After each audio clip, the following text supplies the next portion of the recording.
तुम कौन हो? मैं जीनी और तुम कौन हो? मैं हेनी बच्चों का दिल बेलनी के लिए यहाँ आती हूँ।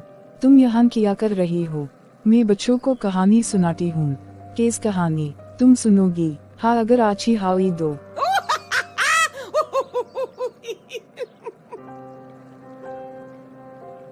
मेरी कहानी अच्छी ही होती है। यह कहानी है एक घर की, हाउस नंबर 450।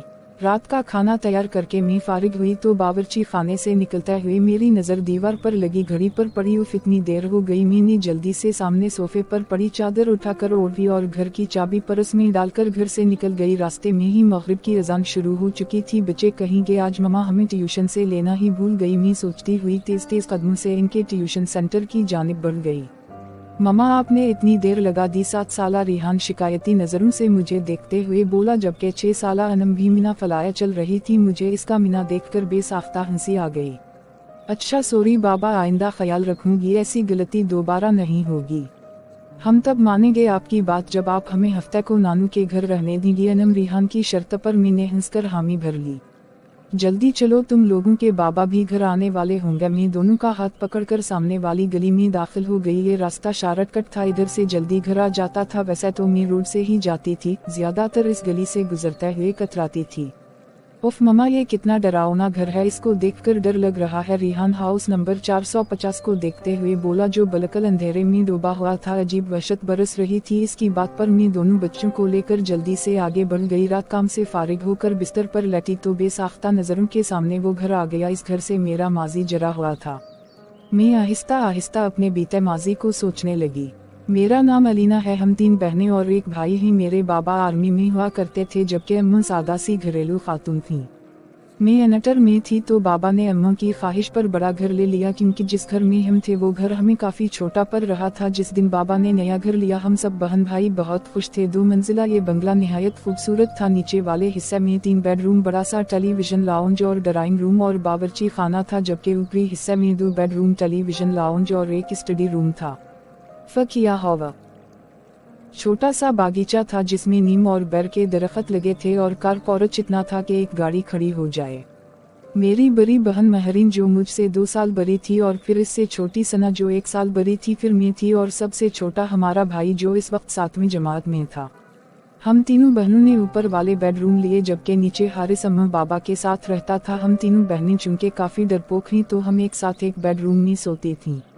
जिस दिन हम शिफ्ट हुए इस दिन काफ़ी थकन हो गई थी। रात गए तक सामान वगैरह समेट कर फारिग हुए। बाकी का काम अब कल कर लेना, अब जाओ तुम लोग भी सो जाओ। खाने से फारिग हुए तो अम्मी बोली तो हम तीनों बहनें ऊपर आकर लेट गईं। थकन इस कदर थी कि लेटते ही ननद आ गई। अभी सोए ज्यादा देर नहीं हुई थी कि मुझे ननद में ऐसा लगा कि कोई बाहर दरवाजा बजा रहा है। मैंने उठकर दरवाजा खोला तो सामने काली बिल्ली खड़ी मुझे घूर रही थी। इसको देखकर मेरी बेसाख्ता चीख निकल गई। मेरी चीख पर मेरी बहनें घबरा कर उठ गईं। क्या हो गया, सब खैर तो है? महरीन ने मेरे पास आकर पूछा। तुम बिल्ली से डर गईं? इसने हैरत से बिल्ली को देखते हुए कहा, और मैं शर्मिंदा होकर वापस बिस्तर पर आकर लेट गई।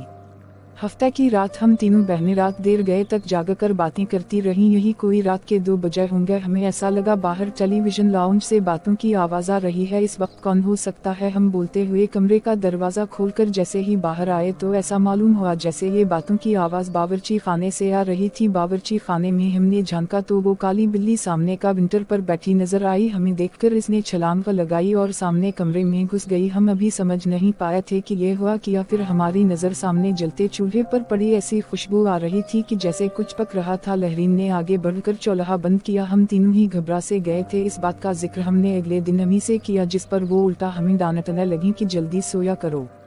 इतवार खाला अपनी फैमिली के साथ हमसे मिलने आ गई थी। रात देर तक वो अपने घर गई तो नीचे टेलीविजन लाउंज में रखे तख्त पर बैठे हम तीनों बहनें और अम्मी बातें कर रहे थे, जबकि अब्बू और हारिस सोने जा चुके थे कि अम्मी की नज़र लाउंज से जाती सीलिंग पर पड़ी। अरे अलीना बेटा, ऊपर देखो, कोई बच्चा रह गया। खाला के छोटे छोटे बच्चे थे, काफ़ी शरारती से। अम्मी को लगा कि कोई बच्चा ऊपर ना रह गया हो। अम्मी की बात पर हमारी नज़र भी ऊपर की जानिब जाती सीलिंग पर उठी तो दीवार पर छोटे बच्चे का साया नजर आया। मैंने उठकर ऊपर जाकर देखने लगी, मगर वहाँ कोई भी नहीं था, जिस पर मैं खौफजदा होकर तेजी से नीचे आ गई। जब मैंने अम्मी को बताया कि ऊपर तो कोई भी नहीं तो अम्मी भी चुप सी हो गईं।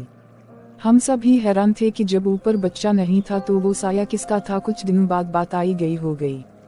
हम सब घर वालों को कज़न की शादी में इस्लामाबाद जाना था। 2 हफ्तों बाद हम वापस जब घर आए तो बड़ी अजीब हैरत हुई। पूरा घर शीशे की मानन्द चमक रहा था। ऐसा लग रहा था कि रोज घर की सफाई होती रही हो। हमें ये सब देखकर बड़ी हैरानी हो रही थी। बल्कि हारिस बोला, ऐसा लगता है रोज काम वाली आकर काम करके जाती थी। मीना धोने की गर्ज से गुसल खाने में गई तो गुसल खाने का गीला फर्श देखकर मुझे हैरत का धचका लगा। ऐसा लग रहा था जैसे किसी ने गुसल खाना इस्तेमाल किया हो। फिर तो ये मामूल बन गया, घर के अफराद घर से बाहर होते तो गुसल खाना भी इस्तेमाल होता और बावर्ची खाने में भी रात गए खटर पटर की आवाजें आती। हम लोगों को वो काली बिल्ली मुस्तकबिल घर में घूमती हुई नजर आती। आगे किया होगा। हम लोग अब आहिस्ता आहिस्ता इन बातों के जैसे आदी होते जा रहे थे जब वो हौलनाक वाकया रौनमा हुआ, जिसके बाद हमने फौरन वो घर छोड़ दिया। रात के किसी खामी की आंखा खली तो इन्हीं महसूस हुआ कि छत पर कोई है। वो समझी हम बहनें सोने के बजाय गपशप में मसरूफ ही। वो दबे कदमों से छत पर आए। हम गोल दायरा में 10-12 अजीब शक्ल वालों को बैठे देखा। वो मंजर इतना खौफनाक था कि अम्मी बेहोश हो गई। फजर की नमाज के लिए जब अब्बू उठे और अम्मी को कमरे में ना पाकर लाउंज में आए तो इन्हीं सीढ़ियों पर अम्मी औनदे मिना पड़ी नजर आए।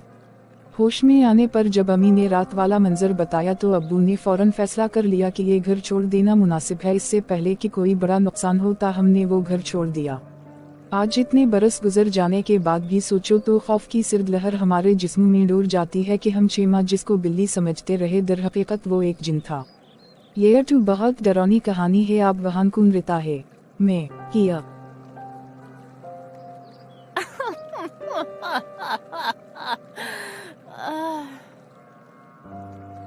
वो मेरा घर है और मैं वहां किसी को रहने नहीं दूंगी।